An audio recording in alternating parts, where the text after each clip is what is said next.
Ano ang nauna? Chicken o egg? Pananaw batay sa pagkakalikha ng Diyos, religious view. Sa biblical creation story, base sa aklat ng Genesis, malinaw na sinasabi na lumikha ang Diyos ng mga hayop ng buo na. Hindi niya ginawa ang mga hayop bilang itlog, kundi buo na agad. May buhay, gumagalaw, at may kakayahang magparami.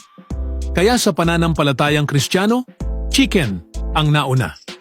Ang Diyos ang unang lumikha ng manok. Pagkatapos, tsaka pa lang ito ng itlog para dumami ang kanilang uri. Summary sa religious view. Chicken to egg to chicken to egg. Cycle starts here. Pananaw batay sa siyensya, scientific view. Sa evolutionary theory, ang mga manok ay galing sa mga sinaunang hayop na parang ibon o reptilia, reptile. Specifically, mula sa species na halos manok, pero hindi pa eksaktong manok. Ayon sa pag-aaral ng mga scientist, may tinatawag tayong genetic mutation, yung halos manok na hayop ng itlog. Sa itlog, nagkaroon ng bagong genetic code dahil sa mutation. Yung bagong sisiw sa itlog, siya ang unang tunay na manok. Kaya sa pananaw ng siyensya, egg, itlog, ang nauna. Dahil ang unang totoong manok ay nagmula sa itlog ng halos kamukha ng manok. Ibig sabihin, hindi manok ang nanganak sa kanya, pero isa pa ring manok dahil sa mutation. Pero bakit may mga scientists na naniniwalang chicken ang nauna? Scientific argument for chicken first. Base sa isang pag-aaral. Noong 2006, may research ang mga scientists sa Sheffield University at Warwick University sa UK. Napag-alaman nila na ang formation ng eggshell, balat ng itlog, ay imposible kung walang isang particular na protein na tinatawag na ovoclidin 17, OC17. Ano ang ginagawa ng OC27? Ang OC17 protein ay matatagpuan lang sa ovaryo, ovaries, reproductive system ng mga manok.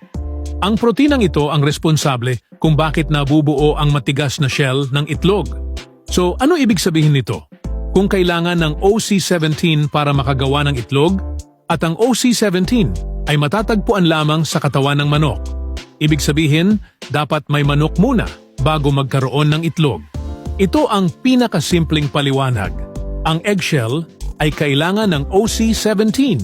Ang OC17 ay makikita lang sa manok. So dapat may manok muna bago magkaitlog. Sa kabuuan, sa pro-egg scientists, ang unang itlog ay nagmula sa almost chicken at doon nag-mutate para maging unang manok. Samantalang sa pro-chicken scientists naman ay kailangan ng OC17 protein mula sa manok para makabuo ng itlog, kaya dapat manok muna.